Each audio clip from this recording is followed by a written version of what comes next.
Applied aesthetics is the application of the branch of philosophy of aesthetics to cultural constructs, architecture and interior design. Although structural integrity, cost, the nature of building materials, and the functional utility of the building contribute heavily to the design process, architects can still apply aesthetic considerations to buildings and related architectural structures. Common aesthetic design principles include ornamentation, edge delineation, texture, flow, solemnity, symmetry, color, granularity, the interaction of sunlight and shadows, transcendence, and harmony. Interior designers, being less constrained by structural concerns, have a wider variety of applications to appeal to aesthetics. They may employ color harmony, wallpaper, ornamentation, furnishings, fabrics, textures, lighting, various floor treatments, as well as adhere to aesthetic concepts such as feng shui. Digital art. A new art form struggling for acceptance is digital art, a byproduct of computer programming that raises new questions about what truly constitutes art. Although paralleling many of the aesthetics in traditional media, digital art can additionally draw upon the aesthetic qualities of cross-media tactile relationships, interactivity, autonomous generativity, complexity and interdependence of relationships, suspense, and playfulness. Artists working in this type of art are often forced to justify their use of a computer rather than a traditional medium, leading to, like the debate over Warhol's Brillo pad boxes, a question of what constitutes art. The criticisms of digital art are many. For example, graphics programs allow perfect shading to be achieved with little to no effort. In other types of programs, there is a sense that because of the variety of tools, filters, distortions, etc., that an artist has a veritable image factory at their disposal. The various criticisms ultimately come down to the issue of what effort is the artist putting into their work. The 3D art community frequently references that while the programs they utilize render and shade the objects, their efforts are more akin to the sculptor or architect presenting an aesthetically arranged, lighted, and textured scene. The users of the other programs such as Photoshop or GIMP point out that while they may have many tools at their disposal, the art itself must be that much more detailed and imaginative to stand out.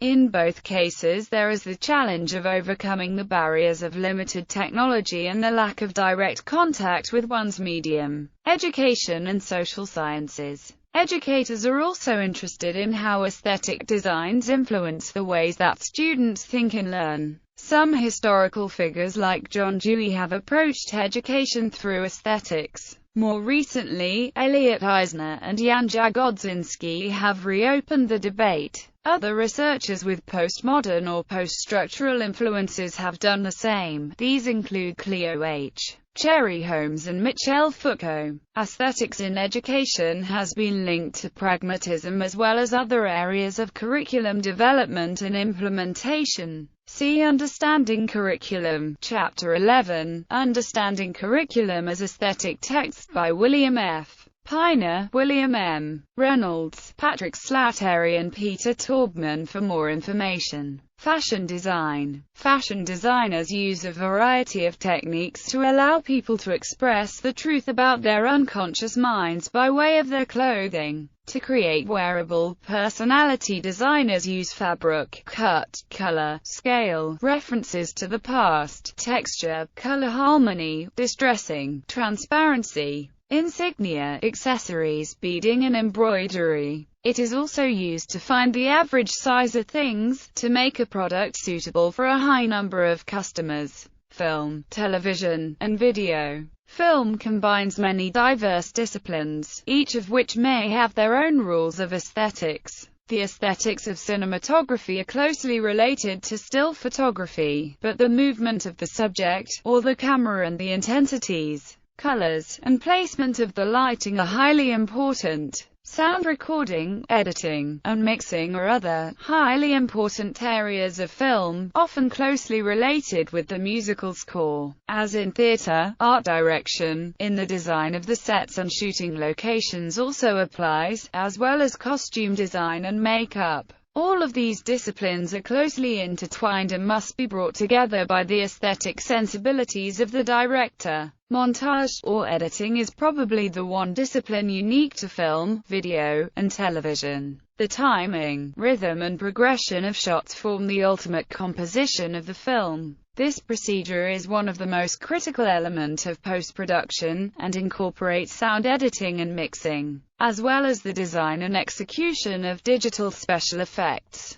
In the case of a video installation, the method of presentation becomes critical. The work may be screened on a simple monitor, projected on a wall or other surface, or incorporated into a larger sculptural installation. A video installation may also involve sound, with similar considerations to be made based on speaker design and placement, volume, and tone. Gastronomy. Although food is a basic and frequently experienced commodity, careful attention to the aesthetic possibilities of foodstuffs can turn eating into gastronomy. Chefs inspire our aesthetic enjoyment through the visual sense using color and arrangement. They inspire our senses of taste and smell using spices, diversity, contrast, anticipation, seduction, and decoration, garnishes. In regard to drinking water, there are formal criteria for aesthetic value including odor, color, total dissolved solids and clarity. There are numerical standards in the US for aesthetic acceptability of these parameters. Note, however, a use of a word translated to culinary in Adorno's aesthetics. Adorno distinguishes between technically accurate and beautiful musical interpretation, and an interpretation higher which brings out the truth in the musical text.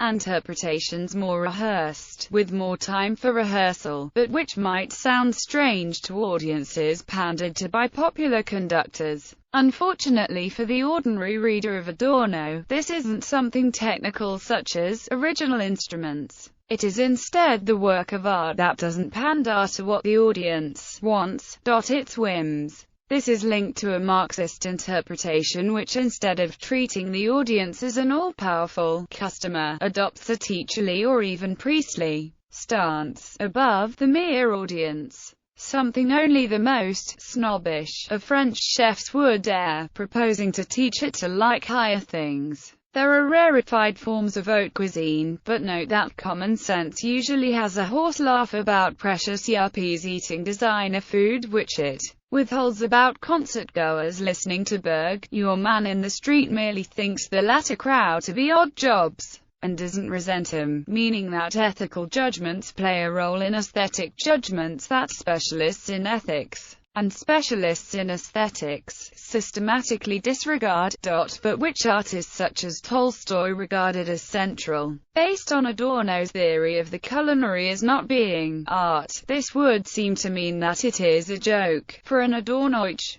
to treat cooking as an art form or eating as art appreciation. Monty Python would often reverberate with this sort of arcana in a strange way. In the Mr. Creosote passage of The Meaning of Life, an enormously fat man is persuaded by the fawning waiter to have one more sweet, whereupon Mr. Creosote throws up all over the dining room. Note that the scene has more claims to be art, despite being nauseating, than designer food. This may be an unconscious comment on any theory of art that blindly equates fine dining and a visit to the picture galleries. A sort of tourist equation in which picture galleries are overrun in fact by postprandial Mr. Creosotes. Even the ordinary man in the street would say that the starving artist visiting the gallery has a better apprehension of the higher, more inner, more elusive aura of the artwork than Mr. Creosote, which means that for some authors, including Adorno, there is a nexus between ethics. The possibility of a rejection of the culinary in art starts with Kant's theory of the sublime but does not end there. Post-Holocaust, the culinary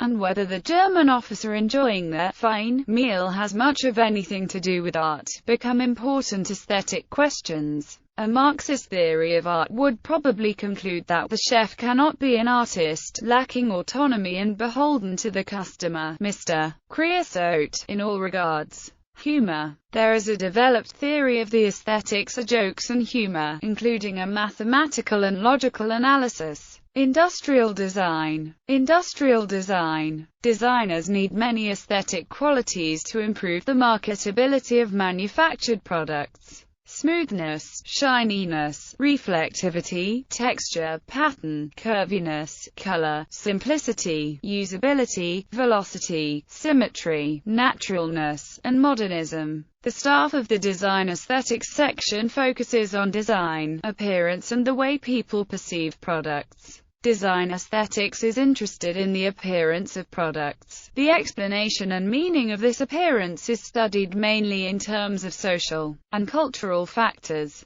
The distinctive focus of the section is research and education in the field of sensory modalities in relation to product design. These fields of attention generate design baggage that enables engineers to design products, systems, and services, and match them to the correct field of use. Information technology. Aesthetics in information technology has focused upon the study of human-computer interaction and creating user-friendly devices and software applications. Software itself has aesthetic dimensions, as do information technology-mediated processes and experiences such as computer video games and virtual reality simulations. Digital culture is a distinct aesthetic to judge the appeal of digital environments such as web browsers, websites, and icons, as well as visual and oral art produced exclusively with digital technologies. The notion of cyberspace has sometimes been linked to the concept of the sublime. Aesthetics in information technology do also apply to the act of designing software itself. Numerous programmers profess to experiencing a dimension of elegance in the functionality and structuring of software at the source code level.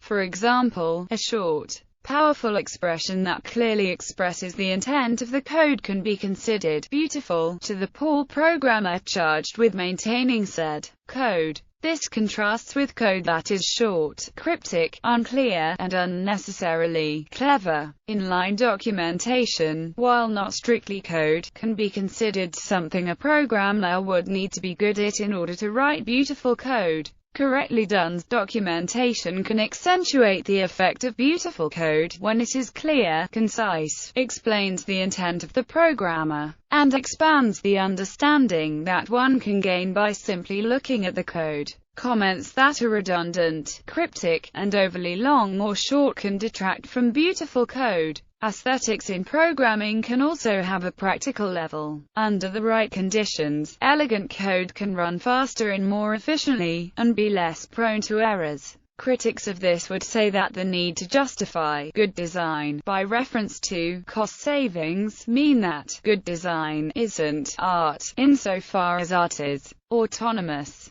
And many aestheticians would have to say that art emerges in applications only in excess of cost savings. In information technology, theorists of user-friendliness have to justify their user-friendly applications and often disregard basic statistics when most users like a system, but a significant minority hate it. That is, they may discard the standard deviation of their data in order to sell a good design for the best price. And this has nothing to do with art insofar as art is a useful signifier. A folk phenomenon among real programmers is in fact their frequent hatred of practice described in books as best practice and good design. A Marxist theory of industrial art would ascribe this to alienation, in which subaltern programmers never produce code they own in any meaningful sense, with the problem that the same sort of alienation, soldiering, and bloody-mindedness appeared, it seems, in Soviet computing shops.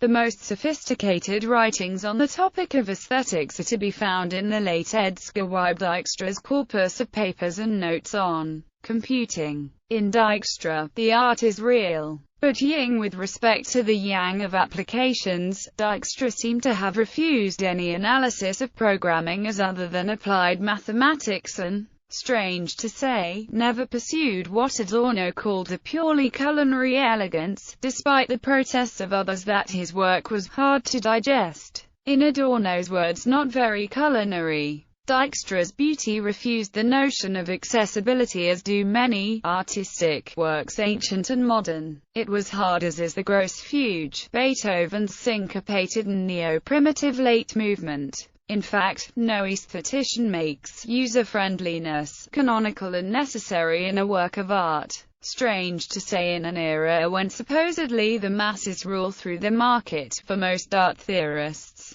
it is nice if the canine can enjoy some pretty rondo of Mozart and whistle it on the street, but would deny that this property must be shared by the Masonic prelude and fugue or the Requiem Mass. This makes strange any claim that a programmer making his work user-friendly to all comers is some sort of artist by virtue of that. For Dijkstra, truth was primary, and beauty the automatic result. Landscape design. Landscape designers draw upon design elements such as axis, line, landform, horizontal and vertical planes, texture, and scale to create aesthetic variation within the landscape. They may additionally make use of aesthetic elements such as pools or fountains of water, plants, seasonal variants, stonework, fragrance, exterior lighting, statues, and lawns. Literature. In poetry, short stories, novels and non-fiction, authors use a variety of techniques to appeal to our aesthetic values.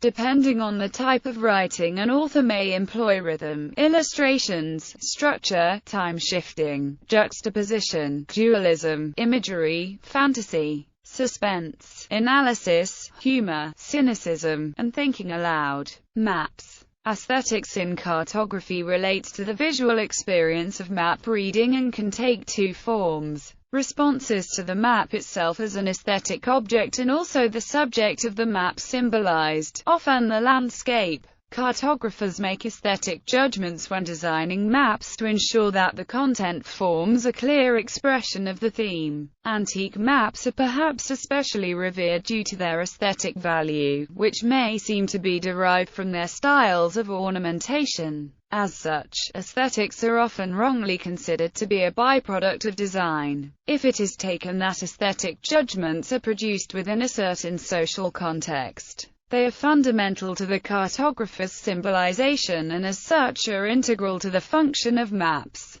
Marketing. As opposed to industrial design, which focuses on the aesthetic qualities of consumer products, the use of aesthetics in marketing concerns itself with the trade dress of a product, such as its branding, its commercial representation, or the reputation of its producer. Marketing professionals may tickle the consumer's aesthetic appreciation of sassiness, sophistication, color harmony, stylishness, catchy jingles, slogans, craftsmanship, soothingness, attentiveness, authenticity, or the related perceived experiences associated with product consumption. Marketing consists of intriguing the human mind to think in a direction where it would not have done so previously, or not without outside input. Human curiosity, self-gain or mental adjustment is what drives marketing development itself. Mathematics. The aesthetics of mathematics are often compared with music in poetry. Hungarian mathematician Paul Erdos expressed his views on the indescribable beauty of mathematics when he said, "Why are numbers beautiful? It's like asking why is Beethoven's Ninth Symphony beautiful?" Math appeals to the senses of logic, order, novelty, elegance, and discovery. Some concepts in math with specific aesthetic application include sacred ratios in geometry, the intuitiveness of axioms, the complexity and intrigue of fractals, the solidness and regularity of polyhedra, and the serendipity of relating theorems across disciplines. There is a developed aesthetic and theory of humor in mathematical humor. Music. Some of the aesthetic elements expressed in music include lyricism, harmony, hypnotism, emotiveness, temporal dynamics, volume dynamics, resonance,